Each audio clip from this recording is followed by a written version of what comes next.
Hello there, and welcome to the Disgustingly Healthy Relationship Podcast. I'm Lewis. And I'm Sarah. And we are your hosts. Beautiful people, it's 2024. We are no longer settling for mediocre, toxic, and shitty relationships. Instead, we are choosing healthy, secure, and conscious love. Lewis and I are here to challenge and expand you on all fronts when it comes to healthy relationships. So, if you're ready for unfiltered conversations and massive impact, then let's play. Hello, and welcome back to the show.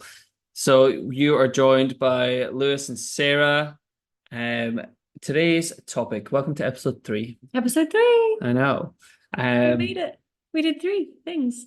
We're doing 3 things. We did. I know. Oh yeah, we suppose we haven't recorded it yet. Yeah. So we're doing 3 things. So today's episode is going to be around attachment styles in relationships. Now, we just want to press that we are not clinical psychologists. We're not therapists. We are just want to get across our point of view and what we have done and seen in our relationship and try and make it relatable as possible back to whoever is listening in the hope that it helps.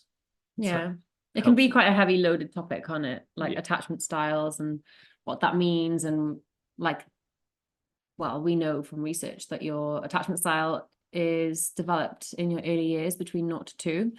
And you can go into that in a lot more detail and like unpack why you have your attachment style. But obviously being in the context of healthy relationships, we want to just keep it about how we have experienced it, our attachment styles in our relationship and in previous relationships as well. Yeah. So, yeah. Don't want to keep it too heavy, and make it too loaded. Yeah, no. Keep it. Yeah, we'll keep it light. Relatable. We'll try it. We'll give you some information which you'll be able to take away and try and implement into your own life, even with friendships, relationships. I'll give you a little tip as well on how I started out doing that too. But yeah, sure. Let's get into it. So there are 4 main attachment styles. Okay, so number 1 is the secure attachment style. You're pointing at me because you want me to talk. I thought we were going to go like a bing bang bowl. I don't know. Okay, sure. Bing bang bowl. Okay, so the first one is talk about it if you want. Well, I mean, it's a partnership, maybe. So would you like me to? Let's just do both. Is that why you pointed at me? Yeah. Anyway. Okay. We'll start from the start. So there's 4 attachment styles.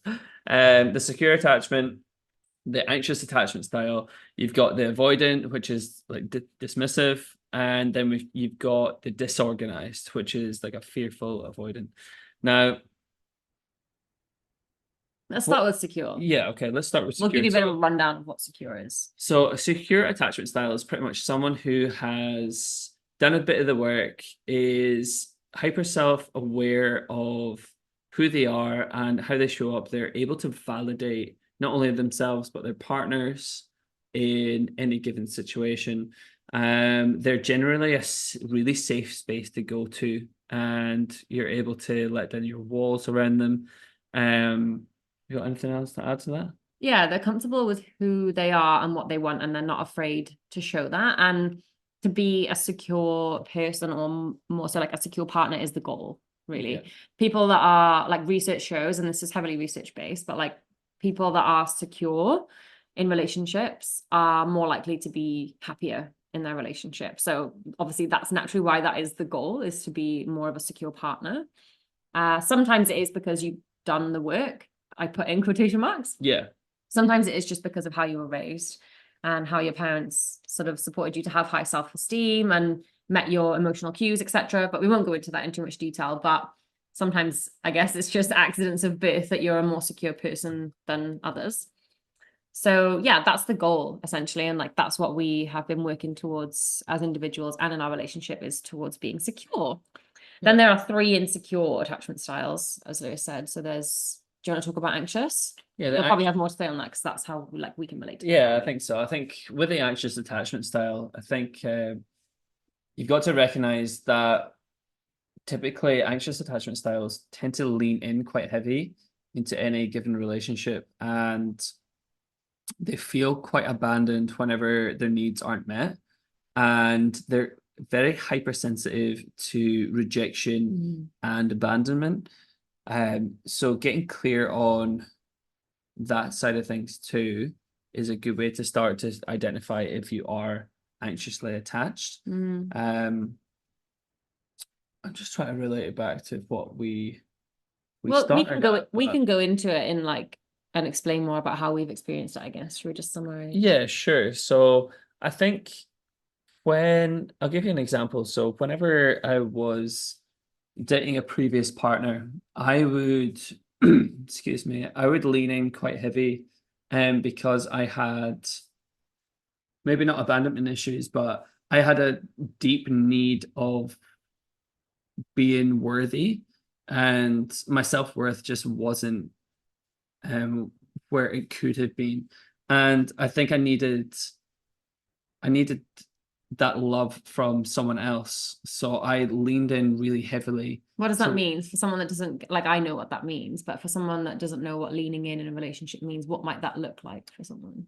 It might look like texting them all the time, making sure they're okay, just checking in, always call, maybe not always calling, it sounds like harassment, but definitely not harassment, but always calling, trying to make sure that they're okay, and just touching base because I was scared to lose them. I think that was a fundamental point.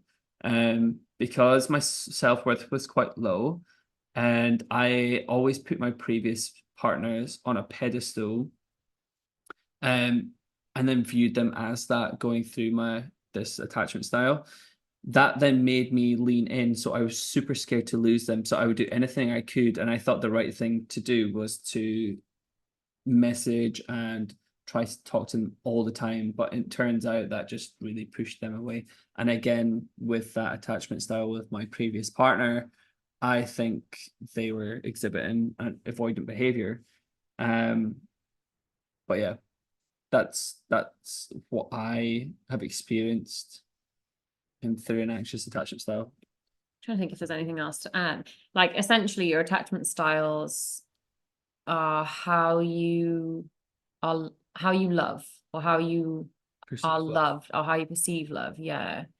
And it's really important to understand them, because when you have an awareness of, like, I guess your childhood, how you're raised, and how that impacts how you connect with other people, you can use that to your advantage to enhance your relationship by, I guess, ensuring that you're not being overbearing, or you're not leaning in too much, especially if you are an anxious partner. Ensuring that you give them some space if it's needed. I guess it kind of links back to why you'd want to make sure that you've got high self-esteem and high self-worth. Because someone with high self-esteem and high self-worth is less likely to need to seek that from someone else, and as a result push their partner away for the fear of losing them. So an anxious attachment style generally comes from having a parent when you were young, or like a primary caregiver when you were younger, maybe not be entirely available. So, like I said, we don't want to go into this in too much detail, but this might help you to understand which one you are. You were loved and you could receive love, but maybe one of your parents moved away or left or worked away, or wouldn't always meet your emotional cues, or was quite distant and maybe a bit self-absorbed. And so you learned that love could be subjective, and you learned that you may only get loved if you behave in a certain way or act in a certain way. For example, if I'm a quiet good girl, then I might get loved. Or if I am sensitive to a parent's emotional needs and can learn to read whether they are in a good mood or a bad mood, then I might get loved. If I'm more attentive, maybe they won't go away. Maybe they went away because I'm not good enough. Maybe that's why they left. They left because I'm not good enough. My parent isn't around because I wasn't good enough. Children don't have the capacity to understand anything outside of themselves, really. So that can be where your anxious attachment stems from. Like partners and friendships and other circumstances beyond the age of 2 can impact your attachment style, but primarily we form our attachment styles between the ages of 0 to 2, and that's based on our connection with our first caregivers, which are generally our parents. So I guess that's a lot on an anxious attachment style. Yeah, that's a really good generalization, I think. Yeah. That's what we both can identify as. So in previous relationships, we both recognize that we can be really anxious partners, and together we both can be. Yeah, we can sometimes. But we have done the work. I hate that. Like, I'm going to put it in quotations. It's like, do the work. Like, yeah, it's another ick. Yeah, but people kind of are like, okay, what does doing the work actually mean? Like, yeah, so I hate to say that, but like, yeah, before I even had developed any self-awareness, I could be very much an anxious partner. But since doing the work, we both have been doing the work, I guess.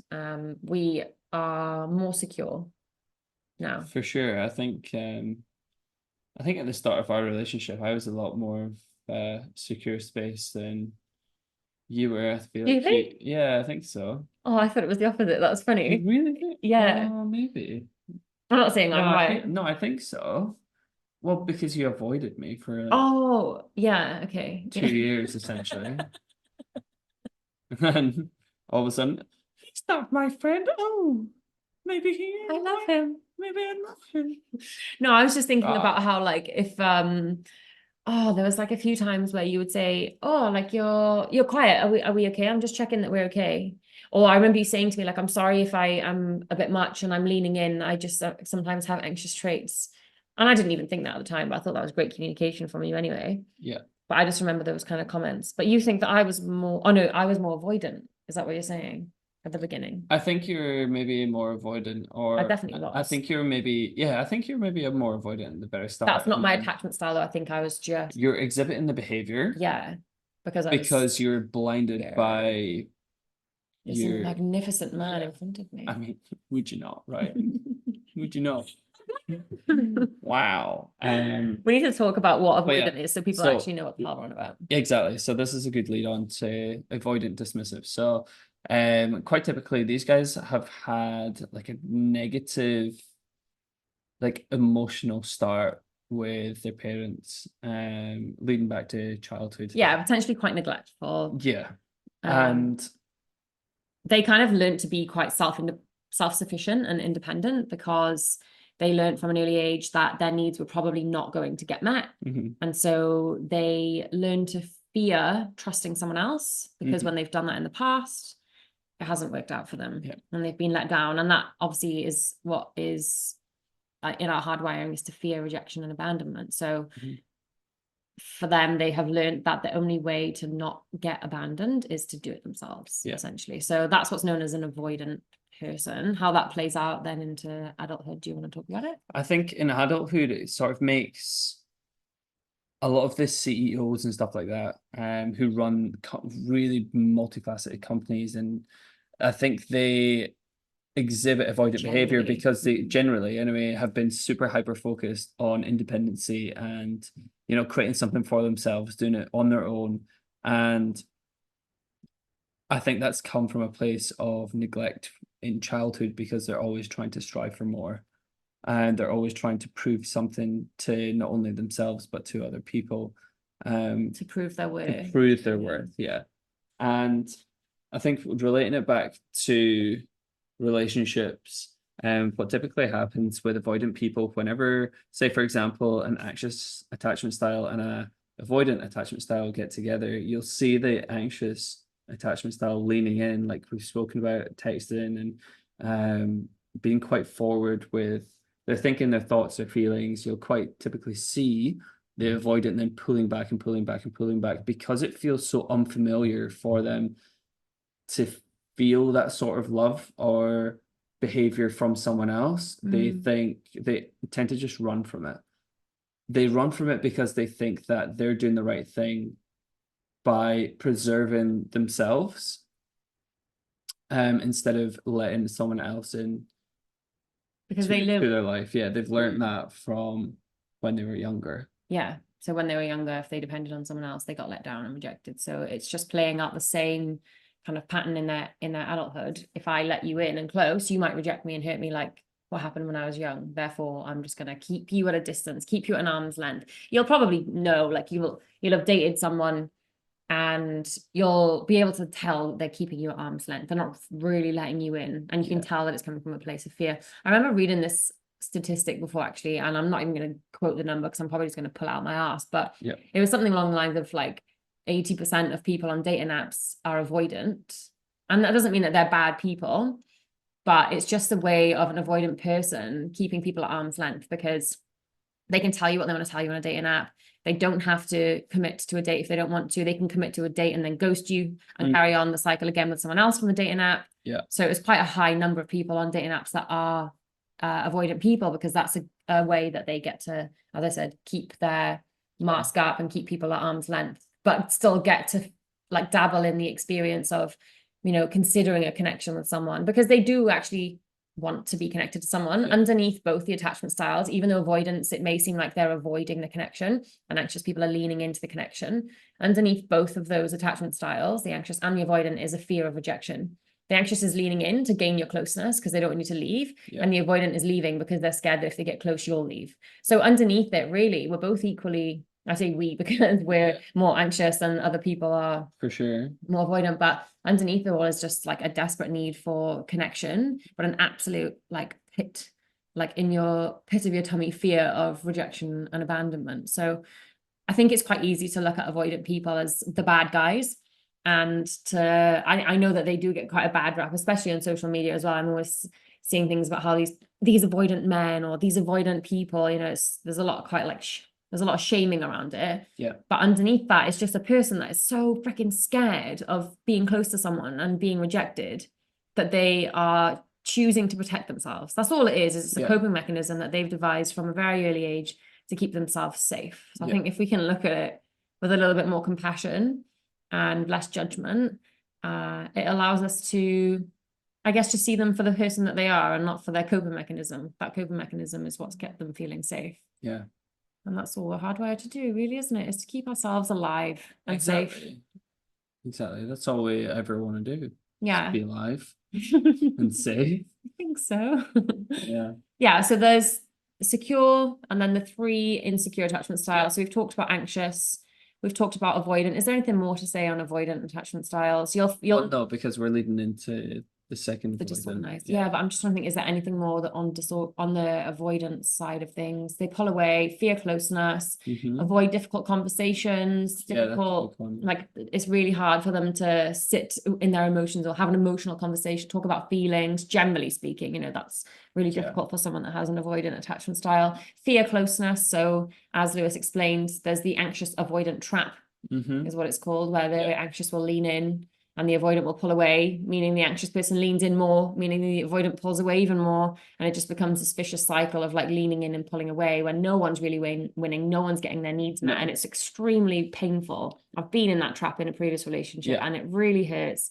And it would be really hurting both parties because everyone is feeling rejected and abandoned or fearing that at the very least and not getting the connection and feeling seen and the space that they need and that they should be allowed to have. So it's a really, really, really painful trap. And we'll talk about how that can play out in a little bit more detail, but we'll go on to speak. I don't really know as much about this last attachment style because it's not really one that comes up much, especially in like social media when you hear people talking about attachment styles, but it's known as the disorganized attachment style or the fearful avoidant is another term for it. Sorry, just before we jump into that, I just want to go back to our previous conversation about the anxious avoidant trap. And I think if you are in that situation, one way that you could get around it is by opening up a space of safety to actually communicate how you're feeling. But this has to happen from both parties. It has to be reciprocal when it comes to that conversation, so you can actually figure out what's actually going on. So if you're ever in that situation where you feel like you're leaning in and your partner's pulling back, try and just open up a line of communication, whatever that may look like to your relationship and you guys, to sit down and have an open and honest and heartfelt conversation around it. You'll probably find that things are going to open up and change for you in that way. Yeah, I think on the flip side, there is also the risk that the avoidant would find that absolutely terrifying and petrifying. So I think you'd have to wait for a moment to have that conversation where both of you aren't in your state of pushing and pulling. You know, you've kind of moved through that, or you found a little bit of peace for that for a minute, and you're not both sort of triggered or in that current push-pull dynamic. to then be able to talk about it. Because I think if an avoidant is in the state of avoidance, to think about sitting and talking about their feelings would probably feel quite unsafe and quite threatening. So I think, yeah, that's like the best way to go about it, but only when both of you are regulated and not in that state of like push-pull, heightened sort of fighting for the connection or the space that you're seeking. Yeah, of course. And I think with the anxious side of things on that, I think you have to really make sure that you're not taking any of it to heart, with whatever the avoidant is saying or doing, or just really try and pull back a little bit if you can to avoid this trap and becoming that vicious cycle that we've spoken about. But anyway, we will move on to the disorganized avoidant. Yeah, that one generally stems from mostly childhood trauma, to be honest, or quite significant neglect. Yeah, it's in almost childhood. What it is when a child, for example, is growing up in a household that is really dysregulated or unregulated. Typically unsafe and chaotic. Yeah, super chaotic is probably the best word to use for this.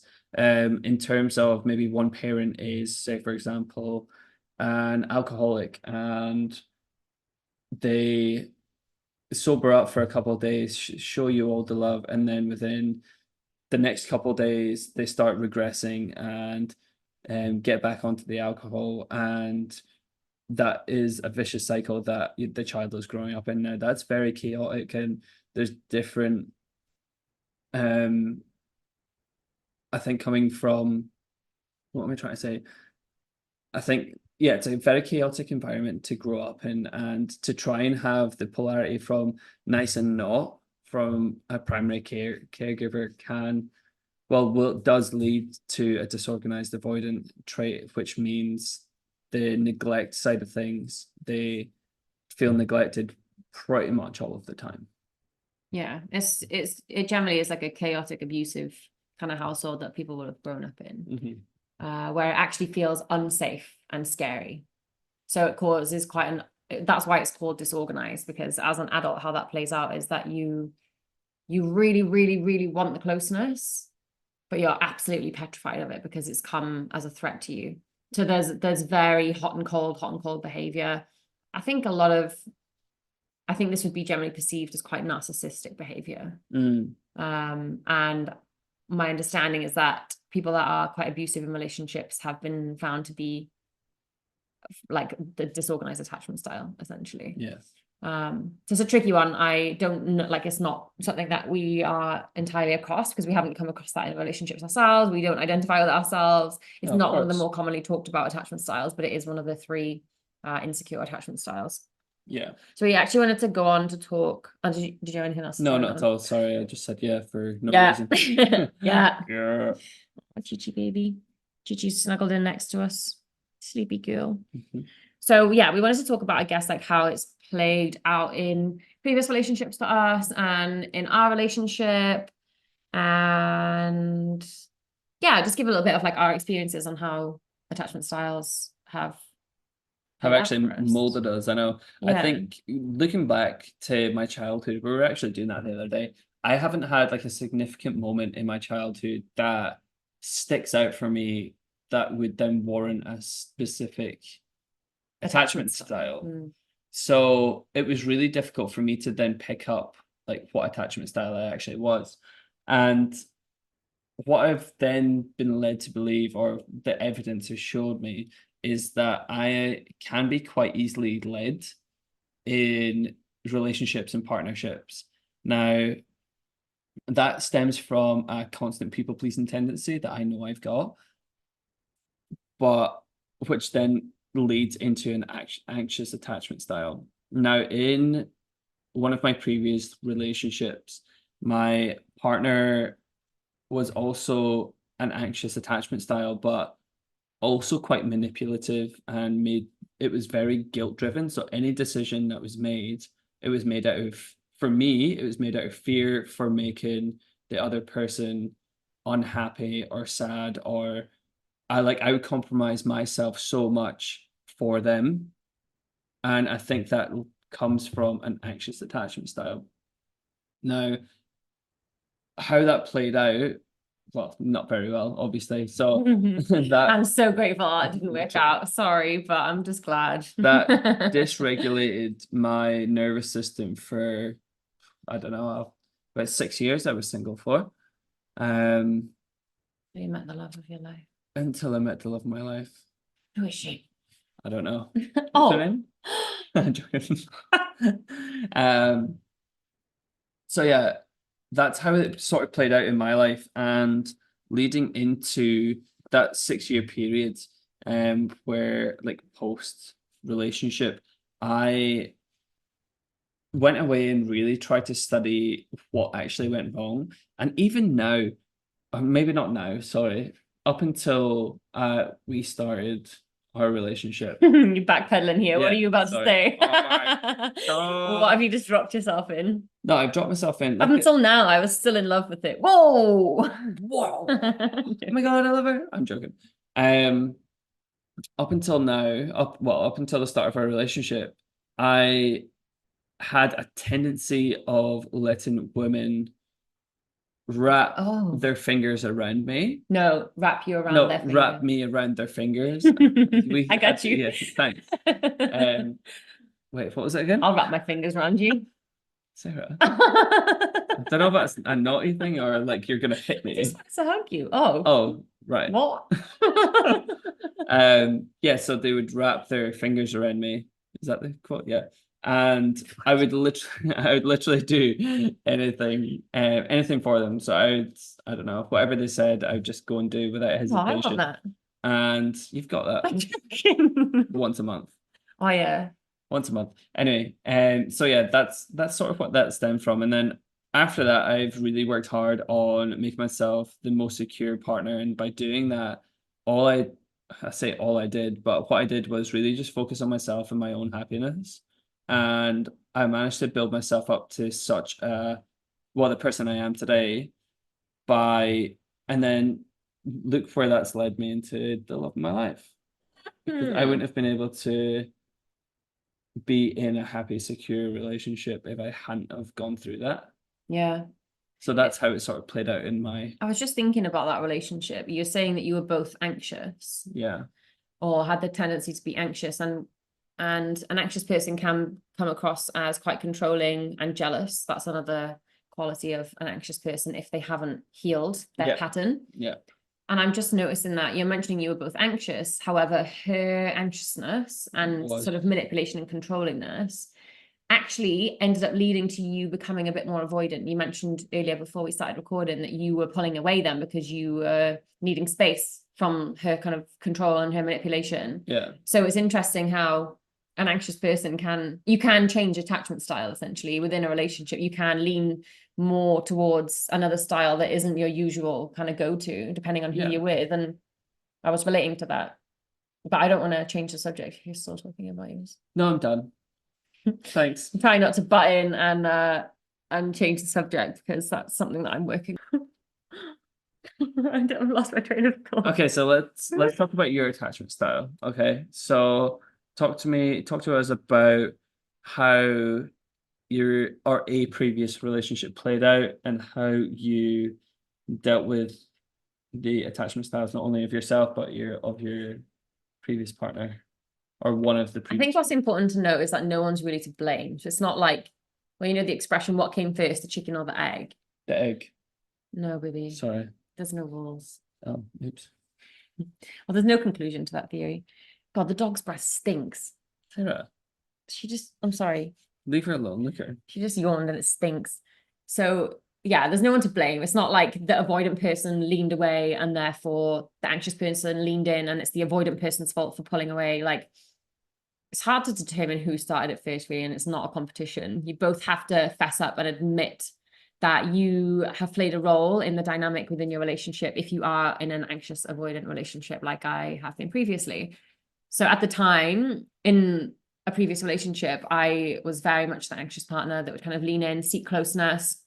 Anytime that they wanted space, just because they wanted space with no reason, I just could not wrap my head around that. I was like, but why? Like, is it me? Why do you not want to spend time with me? Have I done something wrong? Have I said something? Oh my God, maybe I'm too much. Maybe that's it. I'm too much. Maybe I'm not enough. Like all these different kind of questions. that I would have running around in my mind when they just wanted a little bit of space, and that's absolutely fine. Like now I feel like I would be more than comfortable with that, but being a very anxious partner at the time, I was not. And so all that leaning in and questioning in my mind, and even if I hadn't said anything to my partner at the time about those questions in my mind of like, oh my God, am I good enough? There would have been gestures that I would have been making, or ways that I would have been phrasing things that would have been coming across as though I was being more needy after those moments. And that would have caused that partner to then pull away. But at the time, I just thought, why are they pulling away again? Like, they're the bad person. They're the one pulling away. Like, this is terrible. This is their fault. Like, they're the one that's making me more anxious. Why don't they just... And to be fair, like, they weren't communicating what they needed, really. They were just kind of pulling away and not really saying, I need space, in like an articulate, reasonable, fair way. So that made me feel even more anxious. And then it just becomes this vicious cycle. So what I did to combat that was... This is actually based on our top tip of the week, so we will come back to it in a bit more detail, but I actually read the book called Attached, which is literally completely about attachment styles and how you can make yourself more of a secure partner. So I spent... Why are you looking at me like a freak? I'm just looking at you. Oh, okay. So I spent like probably about 6 months to a year in that previous relationship trying to make myself a more secure partner, trying to understand my attachment style, how it played out, what triggered it, but primarily trying to make myself more comfortable with who I am and trust myself more and love myself more. Because I think that someone that really stands in their worth and knows their worth and has high self-esteem is less likely to be triggered by someone that needs a little bit of space. So I spent a lot of time really, really focusing on that and being that person and thinking, what would a secure person do in this situation? This is the questions that I used to ask myself. How would a secure person respond? And I used to try and think of friends that I had that were secure and that were in secure relationships. And I used to think, what would they say? How would they respond in this situation? And I really tried to focus on that.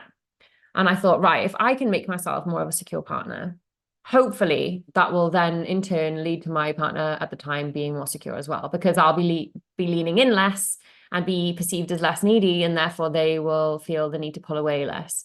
I do believe that it is possible for that to work. However, I just think in some circumstances, you do need both people to come to the party. There's not really any rules with it. But what I found really interesting about the book Attached that I read was that at the end of the book, it said, if you have done all of this work that we have recommended, which I did, and you still don't feel like you're in a secure partnership and your partner is still not coming to the party, end the relationship. And it was the most specific, explicit advice I'd ever been given in a book about relationships. I feel like a lot of the time people kind of pussyfoot around that, saying that. I was just going to say pussyfoot as yeah. you said that. And are just too scared to say your relationship's shit and it's not going to work. So I was like, oh my God. I was taken aback by that Super level of blunt. Yeah, like it's not going to work. And I was like, oh my God, you're right. Like, I don't think it is. And I actually ended my relationship, but there was a lot of things that we both found really difficult in that relationship. But that was the primary reason, was that my attachment needs were never going to get met. And because our attachment styles are based on like our survival needs, and they can feel extremely painful when they're not being met, or those needs aren't being met. Like, why would you want to spend time in a relationship and commit to it for forever when you know you're going to constantly be feeling that suffering and feeling that hurt and that rejection and that pain over and over? I thought, I don't want to commit to that if this person isn't willing to commit to at least trying to work through it with me. So I ended that relationship off the back of that book. Yeah. Which is, one of the reasons why we wanted to recommend that as part of our tip of the week. Should we go to tip of the week now? Yeah, sure. Talk about it? Yeah, let's do that. So that leads very nicely into tip of the week. So tip of the week, both of us have read the book that Sarah mentioned, Attached by Amir Levine. Yes. And it honestly changed the way I look at every single relationship. It's one of the reasons why it gave us the inspiration for not only this podcast, but we've used it in our personal life, our private life, even to navigate friendships, businesses, talk about the TV, previous partners. And one of the other top tips that I had as well, following on from reading this book. Please read the book. Yeah, please read the book. Or listen to it if you listen to audiobooks. Yeah.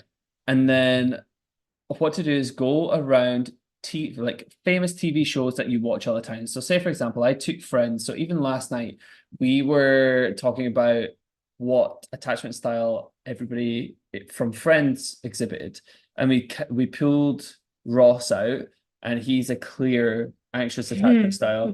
And then because he's gone out with Rachel, she is a clear avoidant. which is really interesting. So go about reading the book, observing, and then trying to dictate what attachment styles suit which people in TV shows. And then you can apply that knowledge to your friends, even your family. But once you see it, you can't unsee it. Yeah, that's it. It's really difficult to like break away from that. But it will give you a lot more knowledge and understanding as to why maybe some previous relationships didn't work out and why some friendships didn't work out or they did work out. So yeah. The goal, though, is to try and make yourself as much of a secure person as possible, essentially, because secure people have happier, healthier, longer lasting relationships and actually more improved health as well, because people that are in happier relationships have significant higher markers on their health. Yeah. Calmer nervous systems. I'm just thinking about it now. I work with families. I work in child protection, and I actually work now with the parents on building a healthy, secure attachment with their children to help them raise their children to be secure. Yeah, and for them to be secure adults. But it's really interesting looking at it from like the parenting perspective. Gosh, our kids are going to be lucky. They're going to be so freaking secure. But yeah, it's just really interesting to see it from the parenting perspective. Like I can observe, and I have to observe what they're doing that is leading to their child acting out and having behaviors, we would call them, but acting out in more insecure ways. Yeah, that was just really interesting. I was just thinking about that there. That is quite an interesting one. All right, so weird moment of the week. Oh yeah, are we doing weird moment of the week, or is there something else that we've missed? No, we're doing. Oh wait, no. Look, this peak papaya pineapples. Are we doing that every week now? Are we? Yeah, that's what we said. Unless you don't want to now. He's not being integral. He said, and now he's changed his mind, and he's not. No, I'm joking. Sarah, why are you blaming me? Oh dear, I'm joking. No, so our tip for everybody else was peak papaya and pineapples last week. Yeah, but weren't we going to do that on the show every week each? So we could do it other week, yeah. It's like pit of the week, papaya of the week. Yeah. Okay, so my pit of the week was, I think I was feeling really run down. I think it was Wednesday, wasn't it? I think it was Wednesday. I was feeling really run down in the evening. I was really tired. We fell asleep super early on the Wednesday. Really? And yeah, I think just the feeling of feeling run down and having a lot of things on at the moment. And we're both generally quite busy people. So yeah, I think that was my pit. And then my peak was managing to I had a couple peaks actually last week. I had a really good week. I think you had a good Friday. Was it Friday? Thursday. I had a really good Thursday because one of my friends who is a photographer, he asked me to jump on a shoot, which I've never done before, and model for something that's coming out soon. Model. Boyfriend is a model. So yeah, oh God. I did that for a couple hours, which is something I've never done. Dune? Something I would never do. Something I've never done. So really stepping out my comfort zone and did that and got paid for it, which is great to drive around and jet skis. Stunning. Which is good. So that was a really big peak for me. Papaya. So papaya is the weird, different, interesting. Yeah, but we've got weird moment of the week anyway, don't we? So will we do weird moment of the week in papaya? Yeah, okay. Okay, so my weird moment of the week for you, I've written it down. Where is it? Did you forget it? I have to write things down all the time because my memory isn't the best. Okay. My memory is getting better. My memory is getting better. That should be a story. So because I'm in the women's health space, I've got a really good tell of where Sarah is in her cycle. So when Sarah's estrogen starts to get higher and higher, like post period, it's so evidential to the point where she tries to kiss me, which is cute as fuck. But with her mouth agape like a wizard's sleeve. That's what I've written down. Mouth agape like a wizard's sleeve, so massive. You don't know what movement. I just like look at you with these like weird eyes, like come here, you. It's like a come hither eyes. Yeah, like like on cartoons when they have like hearts in their eyes, and it's like that's the exact eyes I'm looking at, and then I just want to snog his face off, like. Yeah, I just want to eat your mouth. Yeah. So I think that was my weird moment of the week. Yeah, you looked very concerned when I came at you like that. You were like, oh my God. You just backed off. I was like, rejection. You almost swallowed me. And then what are should we do 3 pineapples or three things that you're Three grateful things I'm for? grateful for. I'm grateful for my friend taking me on that shoot and thinking of me. I'm grateful for the company I reached out to who I've now went into partnership with. And I'm grateful for you being my forever solid rock and supporting me. Got you. What is your peak? Peak papaya, pineapple. What would be my pit of the week? I don't know. Oh, you were supposed to tell me my pit. No. Is that not how this works? I'm not responsible for you. You're responsible for you. Oh, you got me good. Carry me. Oh no, I'm good. I think my pit would be my nan's not very well. She's in hospital. So I think just dealing with all the emotions that come up with that was quite sad this week. Dad's going to be coming out to visit in March, which would be super exciting, but we may have to postpone our trip. So that was quite a sad revelation this week. That would probably be my pit, I reckon. Yeah, it's not nice to deal with. No, especially not being so far away on the other side of the world. No. My peak. What would be my peak? Having Friday off. Like Friday was a public holiday, and even though Australia Day is not a day that we celebrate, it is a day of great loss and sadness for the First Nations people of Australia. But it was really nice to just have a day that I guess we would consider a free day. Like we didn't really have any plans. We just trained, got some coffee, did some shopping, went for a walk, like watched loads of movies, played, like I don't know, you're just having a day where you don't have any plans. It kind of felt like it was just a free day, like a cheat day almost. Yeah, it was nice actually. Yeah. I love that day. Just doing and like having a long weekend, like hell yeah. It feels like a Sunday and today is Saturday. My papaya, which would be my weird moment of the week. So you just got this habit. I don't know why you do it, but it's a stupid thing where it's like basically at Christmas time, I love Christmas music. I binge it. I like will listen to Michael Bublé's album back to back, but then literally Boxing Day, I'm like, don't freaking play Michael Bublé or Christmas songs for another 360 days a year. I don't know. Just I don't want to hear it until next Christmas. But for some reason, we have a Google Hub thing. So like you can shout like, hey Google, play something. So I'll just be like eating dinner, having a conversation, and then Lewis will just shout out, hey Google, play Michael Bublé Christmas album. And I'm like, oh my God, like I couldn't think of anything worse than listening to Michael Bublé like end of January. 38-degree heat. It's 38-degree heat. Like I'm just eating my dinner and I don't want to hear it. And then because it comes on so loud on the Google speaker thing, when I'm saying like, hey Google, stop, like he can't even hear me. So then I'm just having to endure Michael Bublé Christmas songs until I can like run over to the home hub and turn it off. And he thinks it's hilarious. And I don't know why. I just freaking hate Christmas music after Christmas. It's so funny though. It's not funny. Okay, it kind of is. But I'm like, why? And then you'll sing it and then it's in your head. And then I have to listen to you singing it. And have a holly jolly Christmas. It's birthday. Sorry for anyone that's triggered by Christmas songs in January as well. I'm not sorry. Well done for triggering all the listeners. So yeah, that's I have to do my pineapple. Yeah, thanks for grateful for me. Oh, you're expecting me to be grateful for you, are you? I was grateful for you, so ipso facto, we have to do the same thing. Oh, there's an expectation here that I'm going to be grateful. Zero expectation, darling. You just made an expectation. Do we need to talk about this expectation? Does that mean that 2 gratefuls have to be something else and one has to be for the other person? Is that what you're saying? No. Okay. But that's the way I did it. Oh, okay. I'm just saying that's clearly an underlying expectation, an unspoken expectation. Oh. Anyway, so my 3 gratefuls this week. I'm really grateful for what am I really grateful for? I don't know. My life in Australia. Like it's really hard being away from family. You cannot deny that. Anyone that lives away from home will completely understand how difficult it is to live away from your family and friends. But I'm really grateful for the life that we get to live here and the life that we've created. We literally both came here with nothing, and now we have just got this beautiful life that we get to share together. So I'm really, really grateful for that. Yeah.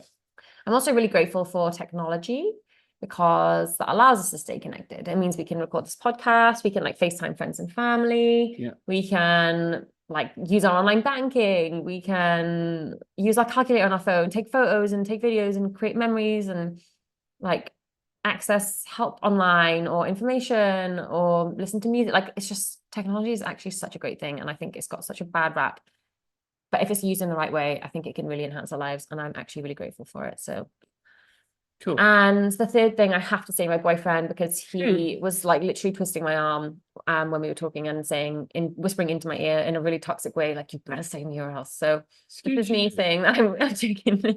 Sarah, Oh. that hurt my feelings. Oh dear. Oh, I'm sorry for hurting your feelings. It's okay, continue. I'm really grateful for Lewis this week. That's my boyfriend. Because he just rides the wave of my hormone cycle with me. And we'll touch on this in a whole other episode, but it's definitely the thing that I didn't know I needed in a partner, was someone that has an awareness of a woman's cycle and how that just comes with different like energy levels and different like amounts of capacity that a woman might have in certain parts of their cycle. And his awareness is profound, and it's had a profound impact on our relationship and on, yeah, I guess our overall happiness. So I'm really grateful for that, actually. And ladies, it's definitely something to consider, is trying to find a partner that has an awareness of the women's cycle, or trying to support your partner to understand it better, because yeah, we can be a little bit irritable sometimes, a little bit, excuse me, super affectionate other times. Yeah. And that's just what it is to be a woman. So yeah, I'm super grateful for that. And one more grateful from the both of us. If you are listening to our third episode of the Discussing Your Healthy Relationship podcast, thank you very much. Thank you so freaking much. Yeah, we do appreciate all the love that we've had over the past couple of weeks. And it's going to continue throughout the year. So let's make it bigger than ever. We really want to hear from you guys as well. So jump into the description and grab our email. So if you've got any questions at all regarding us, our relationship, your relationship, and how to cultivate an actual healthy relationship, then let us know. And we'd love to be able to help, and we'd love to have you on the show, really. That you're about to hear all of that again in the outro, because we've added that into our outro, but now you've said it again, so now they're going to listen to it again. But that's okay. Okay. If you're not already sick of the sound of our voice again already, then you can hear it again now. Bye. Hey guys, thanks so much for being here. We appreciate you so bloody much. You are the best. If you enjoyed this episode, please follow us on Apple or Spotify, whatever you prefer. And don't forget to check out the Instagram page at tdhrpodcast. Information on how you can write your questions into us will also be in the show notes. Till next time. Mwah.